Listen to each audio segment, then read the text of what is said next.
이 시간 하나님께서 우리에게 주시는 말씀은 출애굽기 20장 12절 말씀, 그리고 누가복음 15장 17절에서 24절까지의 말씀입니다. 구약성경 출애굽기 20장 12절 말씀, 구약성경 113쪽입니다. 말씀 먼저 보고 또 신약성경의 말씀 보겠습니다. 출애굽기 20장 12절의 말씀입니다. 같이 봅니다. 내 부모를 공경하라. 그리하면 내 하나님 여호와가 내게 준 땅에서 내 생명이 길리라. 아멘. 신약성경 121쪽 누가복음 15장 17절에서 24절까지 말씀 같이 보겠습니다. 누가복음 15장 17절에서 24절의 말씀입니다. 함께 봅니다. 이에 스스로 돌이켜 이르되 내 아버지에게는 양식이 풍족한 나는 여기서 줄여 죽는구나.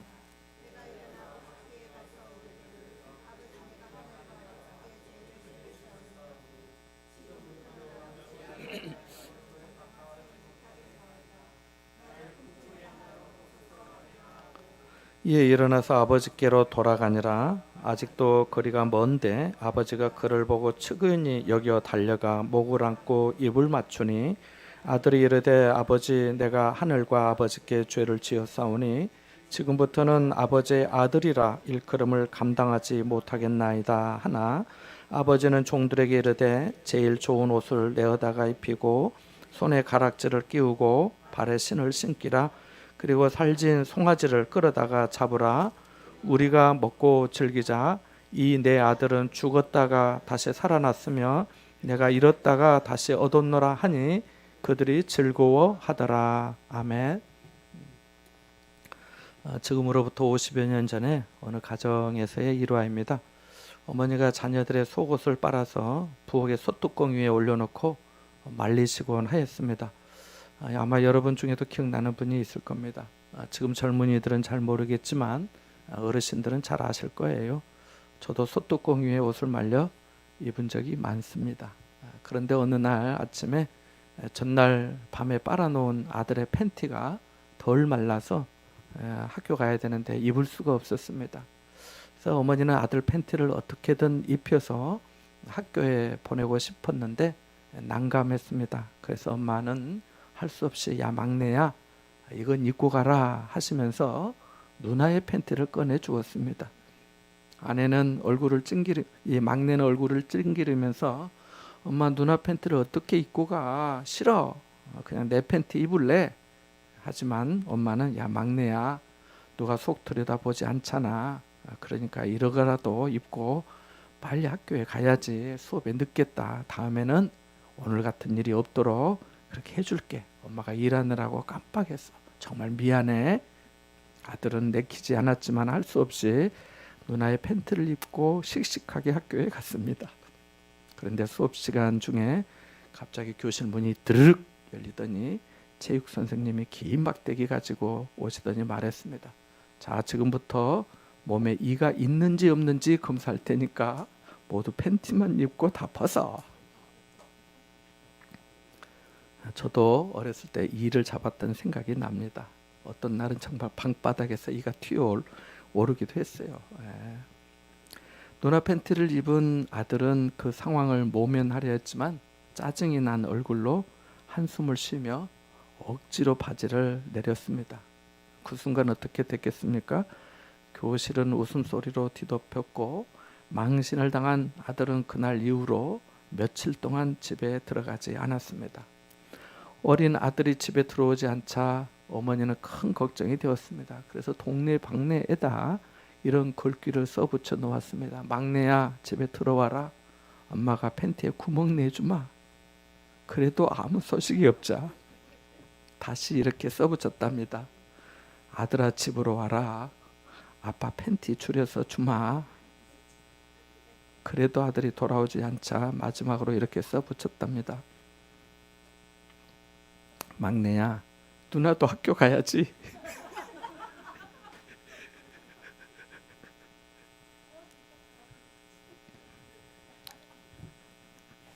그 시절에는 잘 사는 집 빼고는 또 이렇게 살기도 했지요. 뭐 옷도 다 내려서 물려 입었잖아요. 깨끗하게 닦아봐도 빛도 안 나는 검정 고무신 신고 말씀드린 대로 소뚜껑이 옷 말려서 입었어요. 저도 여름에 제가 어렸을 때 그 방죽에서 우렁을 잡아가지고 그 비닐 비료 부대에 담아가지고 영산포장 5일장인데 그 영산포장에 내다 팔기도 하였고, 요즘 외국에서 검은 반도체라 불리는 그 수출하는 김 있잖아요. 김을 말리는데도 쓰는 띠라는 풀을 베어가지고 그것을 사러 이제 그걸 말리거든요. 그 사러 마을에 온 상인들에게 팔았던 기억이 있습니다. 식구 많은 집에서는 양식이 부족하니까 이불 하나라도 주르기 위해서 딸을 일찍 대도시 공장에 보내거나 또 시집을 일찍 보내기도 했어요. 그래서 지금도 어르신들은 밥 한 토를 귀하게 여기시지요. 요즘은 어떤가요? 온갖 빙수와 피자, 파스타, 치킨까지 너무 잘 먹어서 과체중으로 비만이 많고, 무슨 세탁기가 건조까지 다 해줍니다. 밥은 전기밥솥이 알아서 해줍니다. 얼마나 편리한 세상이 되었는지 모릅니다. 휴대전화 번호만 누르면 상대방 얼굴을 보면서 통화까지 할 수 있는 세상이 되었습니다마는, 부모와 자식 간에 그리고 또 형제 간의 우애가 없이 살 때보다 줄어들지 않았나, 예전보다 줄어들지 않았나 싶습니다. 오늘은 어버이 주일인데요. 많은 생각이 들었습니다.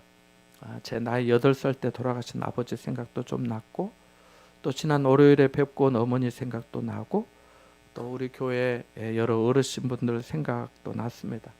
그리고 그동안 목회하면서 제게 은혜와 사랑을 베풀어 주셨던 어르신들의 얼굴도 떠올랐습니다. 좋을 때만이 아니라 힘들고 어려울 때 서로 마음을 나누고 기도했거든요. 가정의 시작은 부부이고 거기서 부모와 자식 간의 관계로 확장이 됩니다. 하나님께서 아담과 하와의 가정을 만드신 것에서 이것을 확실히 알 수 있습니다. 그러나 인간의 욕망과 교만의 죄로 말미암아 화목하고 행복해야 할 가정은 형 가인이 동생 아벨을 죽이는 끔찍한 살인으로 변질되었고, 번성하는 사람의 수만큼이나 죄악도 더욱 커졌습니다. 노아 홍수 심판 후에도 사람들은 죄에 다시 물들었습니다. 의인 10명이 없어 멸망한 소돔과 고모라의 이야기도 아실 겁니다. 어떤 여인은 뒤를 돌아보지 말라고 말한 천사의 말을 듣지 않아서 소금 기둥이 되었잖아요. 죄는 가정에서 부모의 권위를 우습게 하였고, 죄는 자식을 자기 욕심의 대체제로 여기게도 하였습니다. 죄는 세상에 둘도 없는 형제 사이를 시기하고 질투하게 하였습니다. 그러한 일은 지금도 계속되고 있지요. 솔로몬이 남긴 지혜의 말씀 잠언 23장 25절에 보면, 내 부모를 즐겁게 하며 너를 낳은 어미를 기쁘게 하라고 하였는데, 반대의 일이 얼마나 많은지 모릅니다. 노인 학대의 주범이 아들인 경우가 많다고 하잖아요. 딸이 어머니를 구박한다는 말도 어렵지 않게 듣기도 합니다. 부모는 이런 이야기조차도 감추고 싶어 합니다. 왜요? 내 사랑하는 자식이 다른 사람에게 부끄럼 당하기를 원치 않기 때문이지요. 어른들 말씀에 옛날에 배는 고팠지만 정이 있었다고 하십니다. 제 자식도 귀하지만은 부모님께서 식사는 잘 하시는지, 무슨 반찬에 드시는지, 잘 주무시는지, 방은 따뜻한지, 어디 아프신 데는 없으신지, 집안에 살펴서 고쳐야 되거나 살림살이를 바꿔드려야 할 것은 없는지를 물어보고 찾아보고 하였습니다. 요즘은 어떨까요? 괜히 물어봤다가 돈 들어갈까봐 물어보는 자식도 드물고, 부모님도 자식이 신경 쓰고 부담될까봐 다 괜찮다고 하시지 않나요? 아파도 안 아프다 하시잖아요. 그래서 늙은이 속은 늙은이가 안다는 말이 생겼는지 모릅니다. 나이 들어서 늙어보니까 엄마도 그랬겠구나, 아버지도 그랬겠구나 하는 거지요. 머리가 하얗게 된 70 넘은 어떤 장로님이 장가간 아들에게 전화를 했대요. 아들이, 아버지 전화 왜 하셨어요? 무슨 일이 있으세요? 아니야, 무슨 일이 있기는. 근데 왜 전화하셨어요? 아니, 다른 게 아니고 말이지, 사실은 있잖아. 내가 너를 사랑한다고. 뭐라고요? 아버지 지금 뭐라고 그러셨어요? 내가 너를 사랑하는데 말이야. 그랬더니 아들이 아무 대답이 없더래요. 미안하다. 너에게 미안한 게 많아. 그리고 아버지가 전화를 끊었답니다. 3시간 뒤에 며느리가 장로님에게 전화를 했어요. 아버님, 애기 아빠에게 뭐라고 하셨어요? 뭐라고 하셨기에 저렇게 방에 들어가서 1시간을 울고 있습니다. 아버지 뭐라고 하셨어요? 라고 하더랍니다. 제가 아이들을 키우면서 어려웠던 분들이 누구였는지 아세요? 선생님입니다. 학교의 선생님이 어렵고 또 학원의 선생님도 조심스러웠습니다. 학교에서 전화 오면은 아이들이 혹시 학교에서 무슨 잘못을 했나 걱정이 되었습니다. 딸 하은이가 대레사 여고 1학년 때 담임 선생님에게 전화가 와서 학교에 아버님 잠깐 나오실 수 있겠냐고 해서 찾아갔습니다. 선생님께서 하은이가 공부를 안 하는 1등급의 애들과 어울리는 것 같다고 혹시 아냐고 하셨습니다. 저는 몰랐다고 하면서 연신 죄송하다고 선생님께 머리를 숙였습니다. 나중에 딸 하은이에게 이야기를 들어보고 학교에서 전화 오는 일 없게 잘하라고 한 적이 있습니다. 요새 멸치 잡는 유건태 집사님에게 오래전에 들은 이야기인데요. 유 집사님이 해가 질 때 멸치를 잡아와서 이제 멸치 그 대변항에서 털잖아요. 여기 춘석이가 멸치를 터는 자리에 와서 난간도 없는 배 주변을 돌아다니기에 크게 혼을 냈다고 하셨습니다. 그러면서 대변항에 있었던 실화를 집사님이 저에게 이야기해 주셨어요. 그 멸치를 잡는 이제 배가 나가잖아요. 멸치 잡으러 한 선주가 인부들과 이제 멸치를 잡아와서 멸치를 터는데 그 선주의 어린 아들이 아빠가 멸치 터는 모습을 보면서 주변에 와서 놀더랍니다. 그랬는데 새참을 먹기 위해서 잠시 쉬는 시간에 보니까 아들이 안 보이더라는 거예요. 선주는 아들이 어디서 놀고 있겠지 하면서 마저 멸치를 다 털었습니다. 이 멸치 터는 일이 혼자 할 수 없고 여럿이 해야 되고 또 맞춰서 해야 되고 또 이게 아주 노동이 고되잖아요. 또 시간도 많이 걸리고. 그런데 세상에 아이가 그 멸치 비늘에 미끄러져서 멸치를 털 때 바다 물속에 이렇게 받쳐놓는 그물 속에 빠지고 만 겁니다. 순식간에 일어난 일이라 누구도 보지 못했답니다. 멸치를 다 털면 그물을 끌어올려서 그 멸치 상자에 담아가지고 경매를 하는데 건지면서 이렇게 건져 올리다 보니까 그 그물 속에서 그 아들이 나왔다는 거예요. 그 일로 아버지가 충격을 받아서 폐인이 되어서 얼마 못 살고 돌아가셨다고 하였습니다. 그래서 유 집사님이 춘석이를 이제 그런 일이 있은 거를 자기가 알고 있으니까 아주 크게 혼을 냈다고 얘기를 하신 거예요. 얘기를 들으니 그럴 수 있겠다 싶었습니다. 또 이런 생각이 들었습니다. 만일 그 아이가 그 선주의 아들이 아니었다면 그 선주가 폐인이 되어서 빨리 돌아가셨을까 하는 생각도 들었습니다. 다른 아이였다고 해도 그 아이를 잃은 부모도 그랬겠다 싶었습니다. 자식을 잃고 부모가 폐인이 되었다는 말은 들어봤지만은 부모를 잃고 자식이 폐인이 되었다는 말은 못 들어봤습니다. 여러분 들어봤습니까? 왜 그럴까요? 부모에 대한 자식의 마음보다 자식에 대한 부모의 마음이 더욱 크기 때문이죠.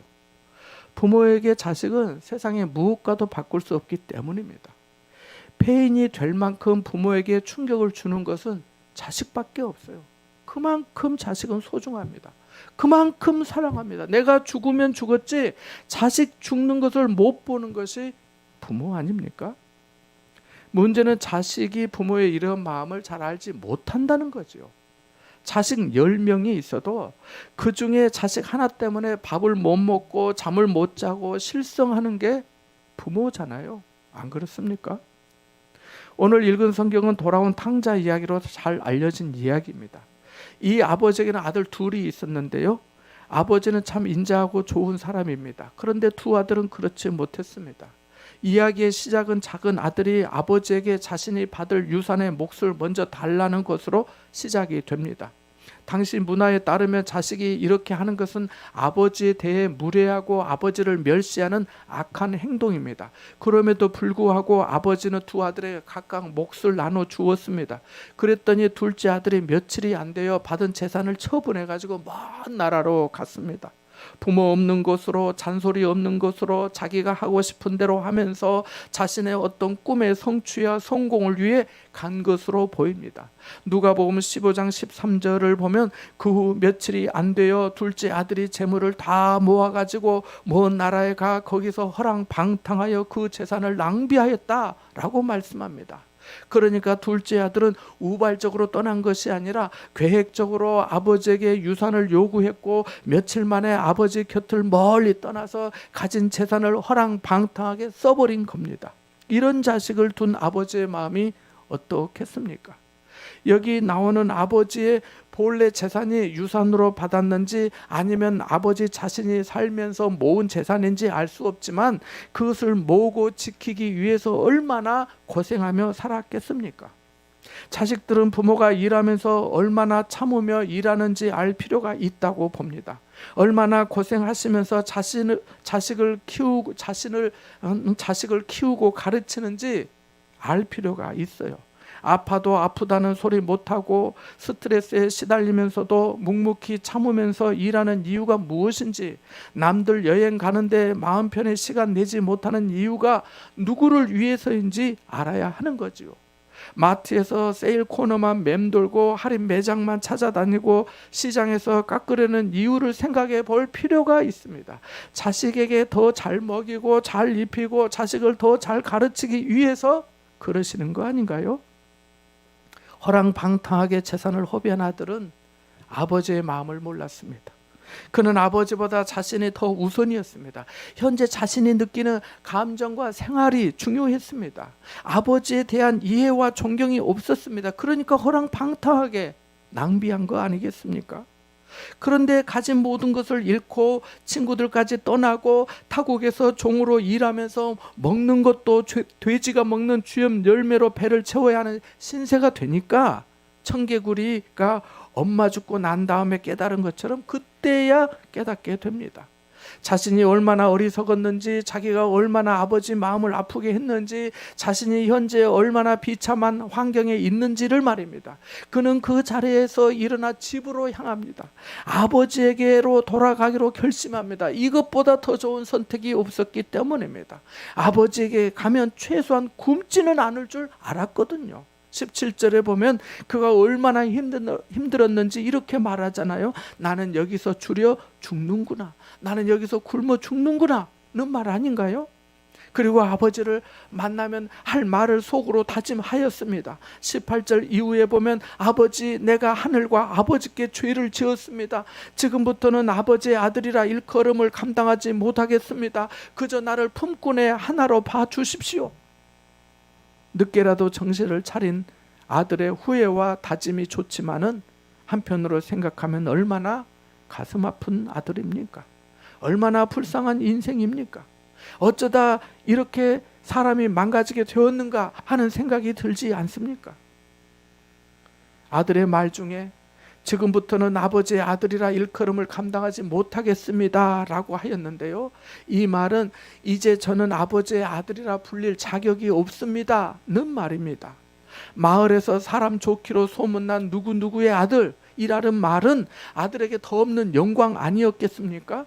사람들이 자신을 그 좋은 아버지의 아들로서 긍정적으로 생각해 주지 않았겠습니까? 그게 다 누구의 덕인가요? 자기가 잘나서 그런 겁니까? 모두 아버지의 은덕 아닌가요? 부모의 은덕 아닌가요? 아버지의 그늘, 아버지의 도움, 아버지의 평판, 아버지의 인맥이 없었다면 아들이 사람들에게 그런 인정을 받을 수 있었겠습니까? 자신의 삶의 기초를 놓을 수 있었겠습니까? 아버지의 도움이나 지원 없이 자기 인생을 시작할 수 있었겠습니까? 아무나 그 아버지의 아들이 되는 거 아니잖아요. 그 아버지니까 아들에게 유산도 미리 주고 그 아버지니까 그런 아들을 애타게 기다린 거 아니겠습니까? 그 아버지니까 아직도 거리가 멀지만은 아들을 먼저 알아보고 측은히 여겨 달려가 목을 안고 입을 맞춘 겁니다. 여기 측은히 여겨라는 말이 다른 성경에는 뛰는 가슴으로라고 되어 있습니다. 뛰는 가슴으로. 뛰는 가슴으로 달려가 목을 안고 입을 맞췄다는 거지요. 평생 부모 가슴을 뛰게 하는 존재는 자식밖에 없습니다. 연인의 사랑도 식고요. 부와 명예와 권세도 바람을 잡는 것처럼 되는 날이 오고야 맙니다. 모든 것이 헛되지만 부모에게 자식은 언제나 뛰는 가슴으로 맞이하는 존재입니다. 그러니까 자식된 우리는 내가 부모에게 얼마나 소중한지 다시 생각해 봐야겠습니다. 부모가 돌아가실 때 손자, 손녀보다 자식을 더 생각하지 않겠습니까? 생각해 보십시오. 안 그렇겠습니까? 사실 손주보다 자식이 가깝잖아요. 손주는 사랑스럽고 귀엽지 자식만큼 부모 마음을 알 수 없잖아요. 알겠습니까? 손주가? 키워줘도 나중에 모르는데. 어쩌다 가정 환경의 여러 가지 이유로 나는 사랑을 받지 못했다, 인정받지 못했다면서 불평하고 부모를 원망하는 사람들을 보게 되는데요. 어떤 경우에 그 말이 사실일지도 모릅니다. 하지만 그런 부모는 10,000명 중에 한 명 있을까 말까 합니다. 예수님께서 뭐라 하셨습니까? 마태복음 7장 11절에 너희가 악한 자라도 자식에게는 좋은 것을 줄 알거든 이라고 하셨잖아요. 그러니까 악한 부모도 제 자식에게는 좋은 것을 준다는 말씀입니다. 모든 부모는 자식을 너무 사랑합니다. 논에 물 들어가는 것과 제 자식 입에 밥 들어가는 게 제일 좋다는 말처럼 부모는 그렇게 자식을 사랑합니다. 너무 좋아서 기쁨을 이기지 못합니다. 자랑스러워합니다. 돌아온 아들은 오면서 다짐했던 말을 합니다. 그러나 아버지는 그 말을 듣지 않아요. 오히려 24절에 보면 아버지는 그와 사람들에게 이 내 아들은 이라고 하거든요. 이 내 아들은 내가 낳은 아들입니다. 이 내 아들은 내가 기다리던 아들입니다. 이 내 아들은 세상 무엇으로도 바꿀 수 없는 아들입니다. 는 말 아닌가요? 아버지는 상상을 초월한 환대를 합니다. 종으로 불러줘도 아들 입장에서는 감지덕지인데 자긴 자격이 없으니까. 근데 아버지는 아들의 모든 자격을 회복시켜 주십니다. 이것이 부모의 사랑이며 우리 하나님 아버지의 마음인 줄 믿으시기 바랍니다. 같이 22절에서 24절의 말씀을 읽어볼까요? 같이 보겠습니다. 시작. 아버지는 종들에게 이르되 제일 좋은 옷을 내어다가 입히고 손에 가락지를 끼우고 발에 신을 신기라. 그리고 살진 송아지를 끌어다가 잡으라. 우리가 먹고 즐기자. 이 내 아들은 죽었다가 다시 살아났으며 내가 잃었다가 다시 얻었노라 하니 그들이 즐거워하더라. 아멘. 골리앗을 물리친 사람이 누구지요? 다윗입니다. 골리앗을 물리친 다윗은 믿음이 좋은 사람이었습니다. 성령의 감동이 되어서 우리에게 큰 은혜를 끼치는 시편을 많이 남기기도 했어요. 그래서 나라를 구한 영웅이었고 하나님께로부터 자손의 왕위 계승도 약속받았습니다. 예수님 당시까지도 다윗은 여전히 사람들에게 유대인들에게 칭송받는 사람이었습니다. 하지만 다윗에게도 많은 아픔과 상처가 있었습니다. 그 중에 하나는 아들 압살롬의 반역입니다. 세상에 아들이 왕인 아버지를 대항하여 역모를 일으킨다는 게 말이 되겠습니까? 압살롬은 여러 아들 중에서 용모가 준수하고 똑똑하였습니다. 성경은 압살롬에 대해 온 이스라엘 가운데서 압살롬같이 아름다움으로 크게 칭찬받는 자가 없었으니 그는 발바닥부터 정수리까지 흠이 없음이라고 말씀합니다. 압살롬의 반역에는 아버지 다윗의 무관심이 직접적인 원인이 되었습니다만 그래도 반역은 아니잖아요. 압살롬은 반역을 일으켰고 다윗은 맨발로 눈물을 흘리면서 자식을 피해 도망합니다. 자식을 피해야 살 수 있다는 현실이라면 부모 마음이 어떻겠습니까? 얼마나 기가 막히겠습니까? 어쩌면 오늘날 자식에게 무시당하고 조롱받고 학대받는 노인들의 심정도 이와 같을 것입니다. 그런데 놀라운 것은 다윗이 부하들에게 반역한 압살롬을 죽이지 말고 너그러이 좀 대우해 달라고 부탁합니다. 이렇게 말한 이유가 무엇이겠습니까? 압살롬의 자식이기 때문이죠. 배운 망덕한 자식이지만 여전히 사랑하는 자식이기 때문이지요. 하지만 압살롬은 결국 요압이라는 군대 장관에게 죽임을 당합니다. 요압이 다윗 왕의 명령을 거부했어요. 압살롬이 죽었다는 소식을 들은 다윗이 어땠는지 아실 겁니다. 성경은 다윗의 마음이 심히 아파서 성문 위에 다락방으로 울면서 내 아들 압살롬아, 내 아들 압살롬아, 차라리 내가 너를 대신하여 죽었다면 내 아들 압살롬아, 내 아들 압살롬아 하며 울면서 올라갔다라고 말합니다. 이것이 부모의 마음입니다. 얼마 전에 제 딸 하은이가 폭삭 속았수다 드라마를 보라고 넷플릭스 아이들을 주어서 좀 봤습니다. 폭삭 속았수다는 말은 제주 말로 완전히 수고하셨습니다, 정말 고생 많으셨습니다 라는 뜻입니다. 하은이가 이제 이 폭삭 속았수다를 한번 보라면서 눈물이 날 수가 있으니까 손수건을 손에 들고 보라고 하더라고요. 그래서 이제 드라마 이렇게 좀 봤는데 몇 번, 여러 번 울었어요. 눈물이 나더라고. 이 드라마 작가가 그 인물의 설정과 대사를 어떻게 이렇게 세밀하게 잘 썼을까 싶은 생각이 들었습니다. 마지막 부분에 주인공 오예순이 남편을 병으로 먼저 떠나보내고 제주에서 이제 혼자 사는데 사업하느라고 바쁜 딸 금명이, 딸 이름이 금명이로 나오는데 이 금명이가 한 번씩 엄마 보러 왔습니다. 사업하니까 바쁘지 않겠어요? 엄마는 딸이 오니까 좋아서 가슴이 뛰었습니다. 그래서 딸에게 말해요. 금명아, 너 바빠도 자주 와. 나 죽기 전까지 너 100번 보고 죽을 거야. 그렇게 말을 하더라고요. 이 말을 듣고 제가 생각해 봤습니다. 나는 앞으로 몇 번이나 우리 엄마 찾아뵐 수 있을까? 엄마의 가슴을 몇 번이나 뛰게 해드릴 수 있을까? 명절 외에 2번 더 가면 1년에 한 4번인데 10년 더 사신다고 하면 40번 정도 될까 싶었습니다. 그래서 지난 월요일에 저도 광주에 어머니 뵙고 왔습니다. 동생들과 식사하고 어머니께 조금 용돈 드리고 왔습니다. 광주에서 기장 오는데 6시간 반 걸렸어요. 운전하느라 죽는 줄 알았어요. 그래도 어머니가 기뻐하셔서 좋았습니다. 아까 불렀던 어머니의 마음 노래는 언제 불러도 마음 따뜻하고 좋습니다. 3절에 사람의 마음속에 온 가지 소원, 어머님 마음속엔 오직 한 가지, 아낌없이 일생을 자식 위하여 살과 뼈를 깎아서 바치는 마음.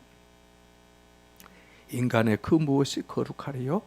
어머님의 사랑은 그지없어라. 하나님은 출애굽기 20장 12절에서 우리에게 내 부모를 공경하라, 그래야면 내 하나님 여호와가 내게 준 땅에서 네 생명이 길리라고 하셨습니다. 부모님 공경은 선택사항이 아니라 군인이 받은 명령과 같습니다. 예수님도 십자가에 달리셔서 하신 말씀 중에 하나가 제자 요한에게 보라 네 어머니다 라고 하시면서 모친 마리아를 부탁하셨잖아요. 열왕기상 1장 1절에 보면 다윗이 나이가 많아 늙으니 이불을 덮어도 따뜻하지 아니었다라고 말씀합니다. 부모님이 그러십니다. 우리도 곧 이렇게 될 날이 오겠지요. 사랑하는 여러분, 부모님을 공경하십시오. 효도도 예수 믿는 믿음 안에서 하는 게 가장 축복되고 아름답고 영광스럽습니다. 왜냐하면 우리가 하나님에게 지음을 받았고 때가 되면 하나님의 부름을 받을 것이기 때문입니다. 예수 그리스도 안에서 서로 위로하고 기도할 때 성령께서 우리 마음에 선한 양심으로 역사하시기 때문입니다. 아직 믿지 않는 자식이 있다면 꼭 예수 믿고 신앙생활 하도록 기도하시고 같이 교회 가자고 부탁하시기 바랍니다. 어버이날이 전도하기 가장 좋은 날입니다. 그래야 자식이 하나님을 경외하고 성경 말씀과 신앙의 도리를 배우면서 부모에게 그나마 더 잘하게 됩니다. 자식으로서 부모님을 공경하는 마음이 있다면 부모님께 관심을 더 가져보시기 바랍니다. 관심이 없다면 공경이나 봉양은 아무 의미가 없지 않겠습니까? 내가 하는 것을 보고 자식도 배운다고 하잖아요. 부모는 자식을 사랑하고 자식은 자기를 사랑하는 부모의 마음을 알아야 합니다. 내가 울 때, 힘들 때, 아플 때, 넘어질 때, 다칠 때, 상처받을 때, 실패할 때, 속상할 때 부모보다 더 아파하고 힘들어하고 슬퍼할 사람은 세상에 아무도 없습니다. 애인도 그렇게 해주지 못해요. 부모 자식은 하나님의 섭리이기 때문입니다. 전화 자주 드리시고 찾아 배우시고 작은 액수라도 용돈도 드리세요. 부모님도 다 쓸 때가 있고 가지고만 있으셔도 든든한 맛에 좋다고 하십니다. 그러면 부모님은 세상에서 가장 행복해 하십니다. 부모님을 즐겁게 해드리는 게 효도입니다. 제가 지난 주간에 준석이한테 말했습니다. 네 부모님을 즐겁게 해드리라 성경에 써있다 라고 말합니다. 어버이 주일에 주님의 은혜와 평강이 여러분 가정에 더욱 넘치게 되기를 주님의 이름으로 축원합니다. 잠시 말씀을 생각하며 기도하겠습니다.